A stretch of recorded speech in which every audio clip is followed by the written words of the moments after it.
Classification of computer memory or types of memory.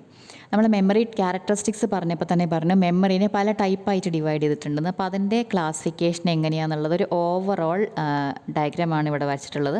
അപ്പോൾ മെമ്മറീനെ നമ്മൾ പലതായിട്ട് divide ചെയ്തിട്ടുണ്ട്, പല ടൈപ്പുകളുണ്ട്. രജിസ്റ്റർ ഉണ്ട്, പ്രൈമറി മെമ്മറി ഉണ്ട്, ക്യാഷ് മെമ്മറി ഉണ്ട്, സെക്കൻഡറി മെമ്മറി ഉണ്ട്. അപ്പോൾ ഒരു കമ്പ്യൂട്ടറിനകത്ത് ഇത്രയും മെമ്മറി ഉണ്ടായിരിക്കും. അപ്പോൾ അതിൽ നമുക്കറിയാം രജിസ്റ്റേഴ്സ് എന്താണെന്ന് അറിയാം. സി പി യുവിനകത്ത് തന്നെയുള്ള ടെമ്പററി സ്റ്റോറേജ് ലൊക്കേഷൻസ് ആണ്. ദെൻ പ്രൈമറി മെമ്മറി എന്ന് പറഞ്ഞിട്ടുണ്ടെങ്കിൽ നമ്മളൊരു പ്രോസസ്സർ എന്തും എക്സിക്യൂട്ട് ചെയ്യണമെന്നുണ്ടെങ്കിൽ അതിൻ്റെ പ്രോഗ്രാമോ അതിനാവശ്യമുള്ള ഡേറ്റയും പ്രൈമറി മെമ്മറിയിൽ ഉണ്ടായിരിക്കണം. അതായത് പ്രോസസ്സർ ഡയറക്റ്റായിട്ട് പ്രൈമറി മെമ്മറിയിൽ നിന്നാണ് ഡേറ്റ രജിസ്റ്ററിലേക്ക് ലോഡ് ചെയ്യാം. പ്രോസസ്സ് ചെയ്യാനുള്ള ഡേറ്റ, ഇപ്പോൾ ഒരു ALU ഒരു ഓപ്പറേഷൻ ചെയ്യണമെന്നുണ്ടെങ്കിൽ ആ ഓപ്പറേഷന് ആവശ്യമുള്ള ഡേറ്റ സി പി യു രജിസ്റ്ററിലുണ്ടാവും. രജിസ്റ്ററിലേക്ക് ഡേറ്റ വരുന്നത് എവിടെ നിന്നാണ്? പ്രൈമറി മെമ്മറിയിൽ നിന്നാണ്. അതുപോലെ എക്സിക്യൂട്ട് ചെയ്യേണ്ട ഇൻസ്ട്രക്ഷൻ രജിസ്റ്ററിൽ ഉണ്ടാവും നമുക്കറിയാം. അതിനകത്തേക്ക് ഇൻസ്ട്രക്ഷൻ വരുന്നത് പ്രൈമറി മെമ്മറിയിൽ നിന്നാണ്. അപ്പോൾ അതാണ് നമ്മൾ ഏത് പ്രോഗ്രാമും എക്സിക്യൂട്ട് ചെയ്യണമെന്നുണ്ടെങ്കിൽ അതിൻ്റെ ഇൻസ്ട്രക്ഷൻസ് പ്രൈമറി മെമ്മറിയിൽ വേണമെന്ന് പറഞ്ഞു. അവിടെ നിന്നാണ് സി പി യു അതെടുക്കുക. അപ്പോൾ ഈ പ്രൈമറി മെമ്മറി എന്ന് പറയുന്നത് ഇംപ്ലിമെൻറ്റ് ചെയ്തിരിക്കുന്നത് ഒരു സെമി കണ്ടക്ടർ ഡിവൈസ് വെച്ചിട്ടായിരിക്കും, അല്ലെങ്കിൽ സെമി കണ്ടക്ടർ ടെക്നോളജി വെച്ചിട്ടാണ് ഇതെല്ലാം നമ്മൾ സി പി യുവിന് ഡയറക്റ്റ് ആക്സസ് ചെയ്യാവുന്ന മെമ്മറിയാണ്.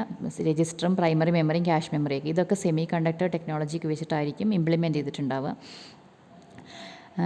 Then next cache memory. അപ്പോൾ അത് നമ്മൾ ടൈപ്പ് പറഞ്ഞപ്പോൾ തന്നെ പറഞ്ഞതാണ് ക്യാഷ് എന്താണെന്ന്. ഇപ്പോൾ രജിസ്റ്ററിലേക്ക് ഡേറ്റ വരിക പ്രൈമറി മെമ്മറിയിൽ നിന്നാണെന്ന് പറഞ്ഞു. പക്ഷേ രജിസ്റ്ററിൻ്റെ ആക്സസ് ചെയ്യുന്ന ആ ഒരു സ്പീഡിനെ കമ്പയർ ചെയ്യുമ്പോൾ, അല്ലെങ്കിൽ നമ്മുടെ പ്രോസസ്സറിൻ്റെ സ്പീഡിനെ കമ്പയർ ചെയ്യുന്ന സമയത്ത് പ്രൈമറി മെമ്മറിയുടെ സ്പീഡ് വളരെ കുറവാണ്. അപ്പോൾ നമ്മൾ ഇടയ്ക്കിടയ്ക്ക് പ്രൈമറി മെമ്മറിയിൽ നിന്ന് ഡേറ്റ എടുക്കുമ്പോൾ പ്രോസസ്സർ കുറച്ച് നേരം അതിന് വേണ്ടി വെയിറ്റ് ചെയ്യേണ്ടി വരും. ഇതിൻ്റെ സ്പീഡ് കുറവായതുകൊണ്ട് തന്നെ. അപ്പോൾ അതുകൊണ്ട് സിസ്റ്റം പെർഫോമൻസ് കുറയും. ഇപ്പോൾ സിസ്റ്റം പെർഫോമൻസ് കൂട്ടാൻ വേണ്ടിയിട്ട് ഇതിന് രണ്ടിൻ്റെ ഇടയ്ക്ക് ഒരു ഹൈ സ്പീഡ് മെമ്മറി വെച്ചിട്ടുണ്ട്. അതാണ് ക്യാഷ് മെമ്മറി എന്ന് പറയുന്നത്. ദെൻ സെക്കൻഡറി മെമ്മറി എന്ന് പറഞ്ഞിട്ടുണ്ടെങ്കിൽ പെർമനൻറ്റ് സ്റ്റോറേജിന് യൂസ് ചെയ്യുന്ന മെമ്മറിയാണ്. ഇത് എക്സ്റ്റേണൽ മെമ്മറിയാണ്. ഇപ്പോൾ ഇവിടെ പറഞ്ഞ 3 എണ്ണം, ഇത് 3ഉം ഇൻറ്റേർണൽ മെമ്മറിയാണ്. C P U direct access ചെയ്യുന്ന മെമ്മറീസാണ്. സെക്കൻഡറി മെമ്മറി എന്ന് പറയുന്നത് എക്സ്റ്റേണൽ മെമ്മറിയാണ്. ഈ എക്സ്റ്റേണൽ മെമ്മറിയെ നമ്മൾ ഓക്സിലറി സ്റ്റോറേജ് എന്നും കൂടെ പറയും, അല്ലെങ്കിൽ ഓക്സിലറി മെമ്മറി എന്നും കൂടെ പറയും. അപ്പോൾ ഈ സെക്കൻഡറി സ്റ്റോറേജിനകത്താണ് നമ്മൾ ഡേറ്റ എല്ലാം പെർമനൻ്റ് ആയിട്ട് സ്റ്റോർ ചെയ്യുക, അല്ലെങ്കിൽ മാസ് സ്റ്റോറേജിന് വേണ്ടിയിട്ട്, അല്ലെങ്കിൽ huge volume of data store ചെയ്യാൻ വേണ്ടിയിട്ട് യൂസ് ചെയ്യുന്നതാണ് സെക്കൻഡറി സ്റ്റോറേജ്. അപ്പോൾ സെക്കൻഡറി സ്റ്റോറേജിനകത്ത് നമ്മൾ ഡേറ്റ സ്റ്റോർ ചെയ്യുന്നത് ഫയൽസിനകത്ത് റെക്കോർഡ്സ് ആയിട്ടൊക്കെയാണ് ഡേറ്റ ഉണ്ടാവുക. നമുക്കറിയാലോ, നമ്മളിപ്പോൾ ഒരു മൂവി സിസ്റ്റത്തിൽ സ്റ്റോർ ചെയ്യണമെന്ന് പറഞ്ഞിട്ടുണ്ടെങ്കിൽ നമ്മളത് ഹാർഡ് ഡിസ്കിനകത്ത് ഒരു ഫയലായിട്ടാണ്, അല്ലെങ്കിൽ ഒരു ഡോക്യുമെൻറ്റ് സ്റ്റോർ ചെയ്യണമെന്ന് പറഞ്ഞാൽ ഹാർഡ് ഡിസ്കിനകത്ത് ഒരു ഫയലായിട്ടാണ് സ്റ്റോർ ചെയ്യുക. അപ്പോൾ ഈ ഹാർഡ് ഡിസ്ക് എന്ന് പറയുന്നത് ഒരു സെക്കൻഡറി സ്റ്റോറേജ് ഡിവൈസാണ്. അപ്പോൾ അതിനകത്ത് നമ്മൾ ആക്സസ് ചെയ്യുക, അല്ലെങ്കിൽ അതിനകത്ത് ഡേറ്റ സ്റ്റോർ ചെയ്യുക ഫയൽസ് ആയിട്ടാണ്. അപ്പോൾ ഫയൽസ് ആയിട്ടാണ് നമ്മൾ അതിനകത്ത് നിന്ന് ഡേറ്റ ആക്സസ് ചെയ്യുകയൊക്കെ ചെയ്യുക. ഒരു ആസ് എ യൂസർ നമ്മളൊരു ഫയലായിട്ടാണ് ആക്സസ് ചെയ്യുക. അതേസമയം പ്രൈമറി സ്റ്റോറേജ്, രജിസ്റ്റർ, ക്യാഷ് എന്നൊക്കെ പറയുന്നത് പ്രോഗ്രാംസ് ഇൻറ്റേർണലി യൂസ് ചെയ്തുകൊണ്ടിരിക്കുന്ന മെമ്മറിയാണ്. അതിനകത്ത് ഡേറ്റ റീഡ് ചെയ്യുക എന്ന് പറഞ്ഞിട്ടുണ്ടെങ്കിൽ വേർഡായിട്ട് ബൈറ്റായിട്ടൊക്കെ ആയിരിക്കും ഡേറ്റ റീഡ് ചെയ്യുക, റൈറ്റ് ചെയ്യുകയൊക്കെ ചെയ്യാം. അപ്പോൾ ഒരു യൂസർ ഡയറക്റ്റായിട്ട് ഇങ്ങനെ പ്രൈമറി മെമ്മറി യൂസ് ചെയ്യുന്നതായിട്ട് അറിയില്ല, അത് ഇൻറ്റേർണലി യൂസ് ചെയ്തുകൊണ്ടിരിക്കുന്ന സംഭവമാണ്. പിന്നെ ഇവിടെ തന്നെ ഇപ്പോൾ ഒരു പ്രോഗ്രാമറിന് അറിയാം, പ്രോഗ്രാം എഴുതുന്ന സമയത്ത് അത് പ്രൈമറി മെമ്മറിയിൽ വെച്ചിട്ടാണ് എക്സിക്യൂട്ട് ചെയ്യുക. മെമ്മറി അലോക്കേഷൻ നടക്കുന്നത് പ്രൈമറി മെമ്മറിയിലാണ്, ഇതൊക്കെ അറിയാം. അതേസമയം ക്യാഷ് മെമ്മറി എന്ന് പറയുന്നത് പ്രൈമറി മെമ്മറിയുടെ രജിസ്റ്ററിനെ ഇടയ്ക്ക് ഒരു പ്രോഗ്രാമറിനും ഇൻവിസിബിൾ ആയിട്ടുള്ളൊരു മെമ്മറിയാണ്. അത് കംപ്ലീറ്റ് ആയിട്ട് പ്രോസസ്സർ തന്നെയാണ് അതിനെ ഹാൻഡിൽ ചെയ്യുന്നത്. എന്ത് ഡേറ്റയൊക്കെയാണ് ക്യാഷിൽ ഉണ്ടാവുക, ഇങ്ങനത്തെ കാര്യങ്ങളൊന്നും പ്രോഗ്രാമറിന് അല്ലെങ്കിൽ ഒരു യൂസറിനൊന്നും വിസിബിൾ അല്ല. ഇനി പ്രൈമറി മെമ്മറിനെ തന്നെ നമ്മൾ 2ആയിട്ട് ക്ലാസിഫൈ ചെയ്തിട്ടുണ്ട്, RAM and ROM. RAM means random access memory, ROM എന്ന് പറഞ്ഞാൽ റീഡ് ഓൺലി മെമ്മറി. അപ്പോൾ ഈ റാൻഡം ആക്സസ് മെമ്മറിയാണ് നമ്മളിപ്പോൾ പറഞ്ഞല്ലോ, ഒരു പ്രോഗ്രാം എക്സിക്യൂട്ട് ചെയ്യണമെങ്കിൽ ഇൻസ്ട്രക്ഷൻസ് പ്രൈമറി മെമ്മറിയിൽ വേണം എന്നൊക്കെ, അതൊക്കെ വെക്കുന്നത് ഈ റാമിനകത്താണ്. റാമിനെ വീണ്ടും നമ്മൾ 2ആയിട്ട് ക്ലാസിഫൈ ചെയ്തിട്ടുണ്ട്, static Ram and dynamic Ram. അപ്പോൾ ഇതൊക്കെ എന്താണെന്ന് നമ്മൾ ഡീറ്റെയിൽ ആയിട്ട് ഇനി വരുന്ന വീഡിയോസിൽ പഠിക്കും. സ്റ്റാറ്റിക് റാമിനെ നമ്മൾ എസ് റാം എന്നാണ് പറയുക, ഡൈനാമിക് റാമിനെ ഡി റാം എന്നാണ് നമ്മൾ പേരിട്ടിട്ടുള്ളത്.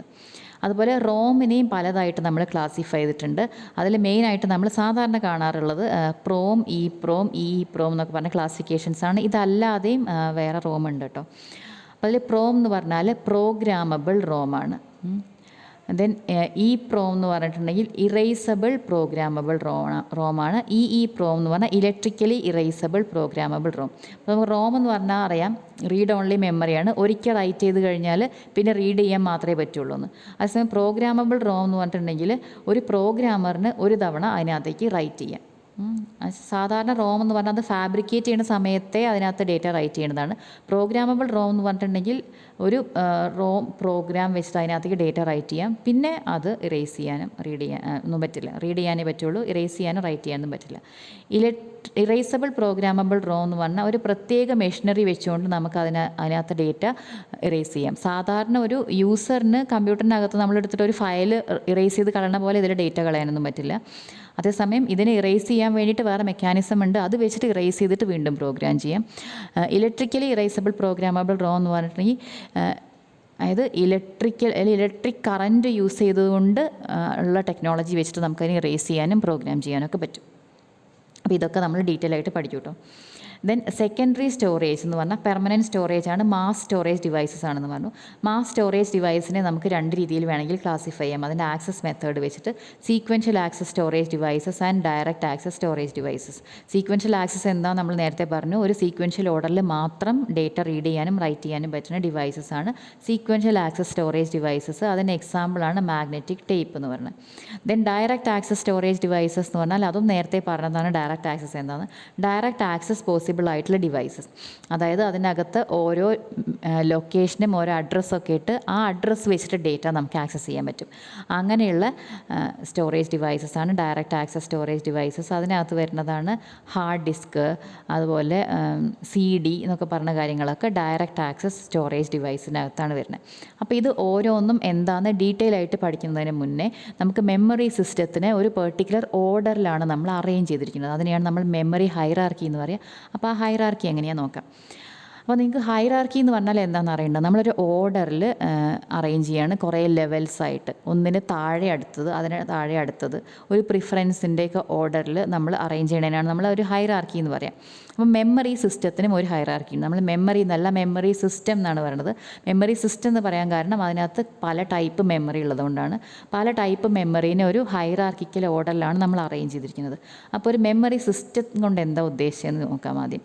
The goal of memory system is to provide adequate storage capacity with an acceptable level of performance.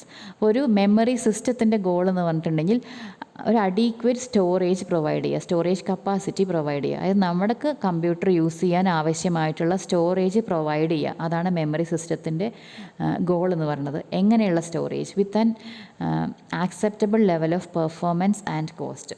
അതായത് നമുക്ക് അഫോർഡ് ചെയ്യാവുന്നൊരു കോസ്റ്റും അതേസമയം ആക്സെപ്റ്റബിൾ ആയിട്ടുള്ള പെർഫോമൻസ്, അതായത് പെർഫോമൻസ് കുറഞ്ഞു പോവാതെ നമ്മുടെ സിസ്റ്റത്തിന് ആക്സെപ്റ്റബിൾ ആയിട്ടുള്ള ഒരു പെർഫോമൻസും പ്രൊവൈഡ് ചെയ്യണം.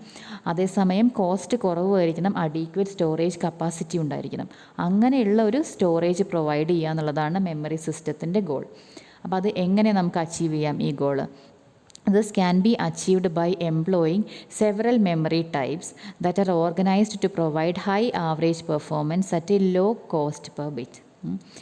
അതായത് ഇങ്ങനെ ഒരു മെമ്മറി നമുക്ക് കിട്ടണം എന്നുണ്ടെങ്കിൽ നമ്മൾ ഡിഫറെൻറ്റ് ടൈപ്സ് ഓഫ് മെമ്മറി വെച്ചിട്ട് അതിനെ അറേഞ്ച് ചെയ്യേണ്ടി വരും. അപ്പോൾ നമുക്കറിയാം, നമ്മളിപ്പോൾ എന്തൊരു സാധനം വാങ്ങിക്കാൻ പോവുകയാണെങ്കിലും നല്ല പെർഫോമൻസ് കൂടിയൊരു സാധനം വാങ്ങണമെന്നുണ്ടെങ്കിൽ അതിൻ്റെ കോസ്റ്റ് കൂടുതലായിരിക്കും. അപ്പോൾ നമ്മൾ കോസ്റ്റ് കുറയ്ക്കാൻ നോക്കുകയാണെങ്കിൽ ഇത്തിരി പെർഫോമൻസ് കുറഞ്ഞതേ നമുക്ക് കിട്ടുള്ളൂ. അപ്പോൾ നമ്മുടെ ഇവിടുത്തെ ആവശ്യം എന്താണ്? പെർഫോമൻസ് കുറയാനും പാടില്ല, എന്നാൽ കോസ്റ്റ് ഒരു പരിധിക്കപ്പുറം കൂടാനും പാടില്ല. അപ്പോൾ അങ്ങനെ ചെയ്യണമെന്നുണ്ടെങ്കിൽ നമ്മൾ ഏതെങ്കിലും ഒരു പെർട്ടിക്കുലർ ടൈപ്പ് ഓഫ് മെമ്മറി മാത്രം യൂസ് ചെയ്യുകയാണെങ്കിൽ അതിൻ്റെ പെർഫോമൻസ് കൂടുന്നതനുസരിച്ച് അതിൻ്റെ കോസ്റ്റും കൂടിക്കൊണ്ടിരിക്കും. അപ്പോൾ അതിനൊരു സൊല്യൂഷൻ എന്താണെന്ന് വെച്ചിട്ടുണ്ടെങ്കിൽ ഒരു പെർട്ടിക്കുലർ ടൈപ്പ് മാത്രം ഉപയോഗിക്കാതെ പല പല ടൈപ്പ് മെമ്മറി യൂസ് ചെയ്യാം. അപ്പോൾ ചിലതിന് കൂടുതൽ സ്റ്റോറേജ് ഉണ്ടാകും, പക്ഷേ അതിൻ്റെ പെർഫോമൻസ് കുറവായിരിക്കും. അതേസമയം പെർഫോമൻസ് കൂടിയതിന് സ്റ്റോറേജ് ഇത്തിരി കുറവായിരിക്കും. അപ്പോൾ സ്റ്റോറേജ് കൂടുതൽ വേണ്ട സമയത്ത് പെർഫോമൻസ് കുറഞ്ഞൊരു മെമ്മറി നമ്മൾ ഓപ്റ്റ് ചെയ്യുക. അപ്പോൾ അങ്ങനെ പല ടൈപ്പ് മെമ്മറി ഒരു ഹൈറാർക്കിക്കൽ ഓർഡറിൽ അറേഞ്ച് ചെയ്യുക. എങ്ങനെ? ആവറേജ് പെർഫോമൻസ് ഹൈ ആക്കി നിർത്തിക്കൊണ്ട് average cost per bit low ആക്കി നിർത്തിക്കൊണ്ട്. കോസ്റ്റ് പെർ ബിറ്റ് എന്ന് പറയാൻ കാര്യം എന്താണെന്ന് വെച്ചിട്ടുണ്ടെങ്കിൽ നമ്മുടെ ചില മെമ്മറീസിനൊക്കെ സൈസ് വളരെ കുറവാണ്, അതായത് സ്റ്റോറേജ് കപ്പാസിറ്റി വളരെ കൂടുതലാണ്, പക്ഷേ അതിന് കോസ്റ്റ് ചിലപ്പോൾ കൂടുതലായിരിക്കും. അതേസമയം ചിലതിന് സ്റ്റോറേജ് കപ്പാസിറ്റി കൂടുതലായിരിക്കും, കോസ്റ്റ് ചിലപ്പോൾ കുറവായിരിക്കും.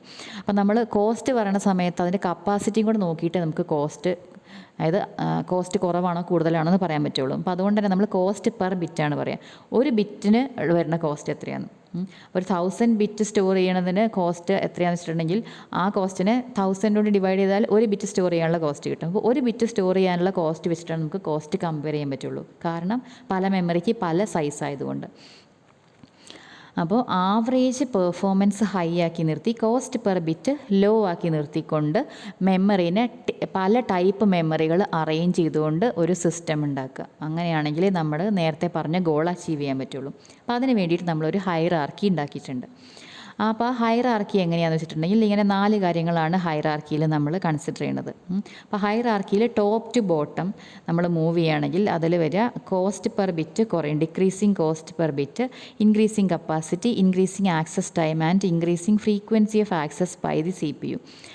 ഈ ഒരു decreasing frequency of access by the CPU. ഈ ഒരു ഓർഡറിലാണ് അറേഞ്ച് ചെയ്തിരിക്കുന്നത്. അപ്പോൾ ഞാൻ ആദ്യം ഹൈറാർക്കി കാണിക്കാം, എന്നിട്ട് ഇങ്ങോട്ട് വരാം ഇതെങ്ങനെയാണെന്നുള്ളത് നോക്കാം. അപ്പോൾ ഹൈറാർക്കി ഇങ്ങനെയാണ് വരുന്നത്. ഏറ്റവും ടോപ്പിൽ വരിക രജിസ്റ്റേഴ്സാണ്, then cache memory, then main memory, അത് കഴിഞ്ഞിട്ടാണ് സെക്കൻഡറി മെമ്മറി വരുന്നത്. ഇത് എക്സ്റ്റേണൽ മെമ്മറി അതിന് ശേഷം വരുന്നു. എക്സ്റ്റേണൽ മെമ്മറിയിൽ തന്നെ മാഗ്നറ്റിക് ഡിസ്ക് ആണ് ആദ്യം വരിക. അതിന് ശേഷമാണ് മാഗ്നറ്റിക് ടേപ്പ്, ഒപ്റ്റിക്കൽ ഡിസ്ക്, ബാക്കിയുള്ള സെക്കൻഡറി സ്റ്റോറേജ് ഡിവൈസുകളൊക്കെ ഈ ലെവലിലാണ് വരിക. ഇതെങ്ങനെയാണ് അറേഞ്ച് ചെയ്തിരിക്കുന്നതെന്ന് വെച്ചിട്ടുണ്ടെങ്കിൽ CPU-ന് ഏറ്റവും അടുത്തിരിക്കുന്ന ആൾക്കാരെന്ന് പറഞ്ഞിട്ടുണ്ടെങ്കിൽ ഇതിൽ മുകളിലുള്ളവരാണ്. അതായത് രജിസ്റ്റേഴ്സാണ് CPU-ന് ഏറ്റവും അടുത്തുള്ളത്. CPU-ന് അകത്ത് തന്നെയുള്ളത് രജിസ്റ്ററാണ്. അപ്പോൾ പ്രോസസ്സർ ആദ്യം ആക്സസ് ചെയ്യുക രജിസ്റ്ററിനെയാണ്. രജിസ്റ്ററിൽ ഇല്ലാത്ത ഡേറ്റ ക്യാഷ് എന്നാണ് എടുക്കുക, ക്യാഷിലില്ലാത്ത ഡേറ്റ മെയിൻ മെമ്മറിയിൽ നിന്നാണ് എടുക്കുക. ആ ഒരു ഓർഡറിലായിരിക്കും ഇതിൻ്റെ ആക്സസ് പോവുക. അപ്പോൾ നമ്മൾ ഇതിൻ്റെ ടോപ്പ് ടു ബോട്ടം ഇങ്ങനെ മൂവ് ചെയ്യാണ് ഹൈറാർക്കിയിലെന്നുണ്ടെങ്കിൽ അതിൻ്റെ CPU-ൻ്റെ ഫ്രീക്വൻസി ഓഫ് ആക്സസ് അല്ലെങ്കിൽ പ്രോസസ്സറിൻ്റെ frequency of access to the memory. മെമ്മറീനെ CPU ആക്സസ് ചെയ്യുന്ന ഫ്രീക്വൻസി എന്ന് പറഞ്ഞിട്ടുണ്ടെങ്കിൽ രജിസ്റ്റേഴ്സിന് ഹൈ ഫ്രീക്വൻസി ഓഫ് ആക്സസ് ആണ്, ക്യാഷിന് കുറച്ചും കൂടെ ഫ്രീക്വൻസി കുറവാണ്. എന്നുവെച്ചാൽ രജിസ്റ്ററിന് ആക്സസ് ചെയ്യുന്ന അത്രയും ഫ്രീക്വൻ്റ് ആയിട്ട് ക്യാഷ് മെമ്മറി ആക്സസ് ചെയ്യില്ല, അത്രയും ഫ്രീക്വൻ്റ് ആയിട്ട് മെയിൻ മെമ്മറി ആക്സസ് ചെയ്യില്ല, അത്രയും ഫ്രീക്വൻ്റ് ആയിട്ട് എക്സ്റ്റേണൽ മെയിൻ മെമ്മറി ആക്സസ് ചെയ്യുന്ന അത്രയും ഫ്രീക്വൻ്റ് ആയിട്ട് എക്സ്റ്റേണൽ മെമ്മറി ആക്സസ് ചെയ്യില്ല. അപ്പോൾ ഇവിടുന്ന് മുകളിൽ താഴേക്ക് നമ്മൾ മൂവ് ചെയ്യുന്ന സമയത്ത് ഫ്രീക്വൻസി ഓഫ് ആക്സസ് കുറഞ്ഞു വരും. അതായത് മുകളിലിരിക്കുന്നതിന് ഫ്രീക്വൻസി ഓഫ് ആക്സസ് കൂടുതലും, താഴേക്ക് വരുന്തോറും ഫ്രീക്വൻസി ഓഫ് ആക്സസ് കുറവായിരിക്കും. ഇനി നമുക്ക് കോസ്റ്റ് നോക്കാം. രജിസ്റ്റർ എന്ന് പറഞ്ഞിട്ടുണ്ടെങ്കിൽ വളരെ കോസ്റ്റ്ലി ആയിട്ടുള്ള മെമ്മറിയാണ്. അപ്പോൾ കോസ്റ്റ് ഏറ്റവും കൂടുതൽ രജിസ്റ്ററിന്, ക്യാഷിന് കുറച്ചുകൂടി കോസ്റ്റ് കുറവാണ്, മെയിൻ മെമ്മറിക്ക് പിന്നെയും കോസ്റ്റ് കുറവാണ്, മാഗ്നറ്റിക് ഡിസ്ക് ഒക്കെ വരുമ്പോഴേക്ക് കോസ്റ്റ് പിന്നെയും കുറയും.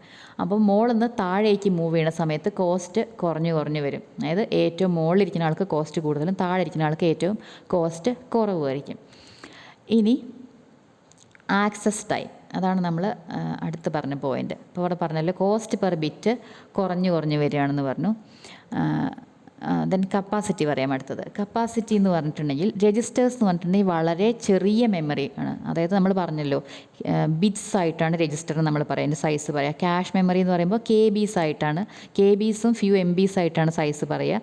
മെയിൻ മെമ്മറി എന്ന് പറയുന്ന സമയത്ത് നമ്മൾ GBs ആയിട്ടാണ് പറയുക. അങ്ങനെ പറഞ്ഞു. അതായത് ഇവിടുന്ന് താഴേക്ക് മൂവ് ചെയ്യുന്നതോറും നമ്മുടെ കപ്പാസിറ്റി കൂടി വരും. അപ്പം മുകളിലുള്ളതിന് കപ്പാസിറ്റി കുറവും, അതേസമയം താഴേക്ക് വരുമ്പോൾ സെക്കൻഡറി സ്റ്റോറേജൊക്കെ എത്തുമ്പോഴേക്ക് ഹൈ കപ്പാസിറ്റി വരുന്ന ഡിവൈസസ് ആണ് വരിക. അപ്പോൾ താഴേക്ക് പോകുന്നതോറും കപ്പാസിറ്റി കൂടി വരും.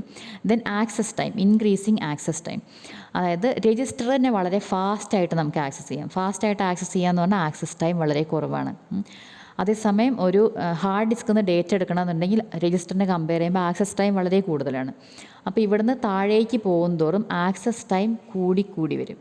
ആക്സസ് ടൈം കൂടണമെന്ന് പറഞ്ഞാൽ പെർഫോമൻസ് കുറയണമെന്നാണ് അതിനർത്ഥം. അപ്പോൾ നമ്മൾ ഈ ഹൈറാർക്കിയിൽ താഴേക്ക് വരുന്തോറും ആക്സസ് ടൈം കൂടി വരും, അതായത് പെർഫോമൻസ് കുറഞ്ഞു വരും. അപ്പോൾ ഇങ്ങനെ 4 ഫീച്ചേഴ്സാണ് നമ്മൾ ഇവിടെ പറയുന്നത്. താഴേക്ക് പോകുന്തോറും കോസ്റ്റ് കൂടും, കോസ്റ്റ് കുറയും, കപ്പാസിറ്റി കൂടും, ദെൻ ആക്സസ് ടൈം കൂടും, അതായത് പെർഫോമൻസ് കുറയും, ദെൻ ഫ്രീക്വൻസി ഓഫ് ആക്സസ് കുറയും. ഈ രീതിയിലാണ് ഇതിനെ അറേഞ്ച് ചെയ്തിട്ടുള്ളത്. അപ്പോൾ ഇതിൽ ഏറ്റവും മുകളിൽ വരുന്ന ഈ 3 എണ്ണമാണ് ഇൻറ്റേർണൽ മെമ്മറി എന്ന് പറയുന്നത്. താഴേക്ക് വരുന്ന ഇത് ഈ ഒരു ലെവലിൽ വരുന്നതാണ് നമ്മുടെ എക്സ്റ്റേണൽ മെമ്മറി. അപ്പോൾ ഇത് 3ഉം ഡയറക്റ്റായിട്ട് CPU ആക്സസ് ചെയ്യുന്ന മെമ്മറി ആയിരിക്കും. അതൊക്കെ സെമി കണ്ടക്ടർ ടെക്നോളജി വെച്ചിട്ട് ഇത് നമ്മുടെ എക്സ്റ്റേണലി കണക്ട് ചെയ്യുന്ന മെമ്മറി. ഇനി വേറൊന്നും കൂടെ ഉള്ളതെന്ന് പറഞ്ഞത് വെർച്വൽ മെമ്മറി എന്ന് പറഞ്ഞിട്ടൊരു കൺസെപ്റ്റ് നമ്മൾ യൂസ് ചെയ്യുന്നുണ്ട്. വെർച്വൽ മെമ്മറി എന്ന് പറഞ്ഞിട്ടുണ്ടെങ്കിൽ നമ്മുടെ പ്രൈമറി മെമ്മറിയുടെ അല്ലെങ്കിൽ മെയിൻ മെമ്മറിനെയാണ് നമ്മൾ പ്രൈമറി മെമ്മറി എന്ന് പറയുന്നത്. മെയിൻ മെമ്മറിയുടെ കപ്പാസിറ്റി കൂട്ടാൻ വേണ്ടിയിട്ട് അല്ലെങ്കിൽ കുറച്ചും കൂടെ കാര്യങ്ങൾ കൂടുതൽ സ്റ്റോർ ചെയ്യാൻ വേണ്ടിയിട്ട് നമ്മൾ സെക്കൻഡറി മെമ്മറിയുടെ, ഇപ്പം മാഗ്നറ്റിക് ഡിസ്ക്കാണ് സെക്കൻഡറി മെമ്മറി ഇവിടെ പറയുന്നത്, സെക്കൻഡറി മെമ്മറിയുടെ ഒരു പോർഷൻ ഒരു വെർച്വൽ മെമ്മറി ആയിട്ട് നമ്മൾ യൂസ് ചെയ്യും.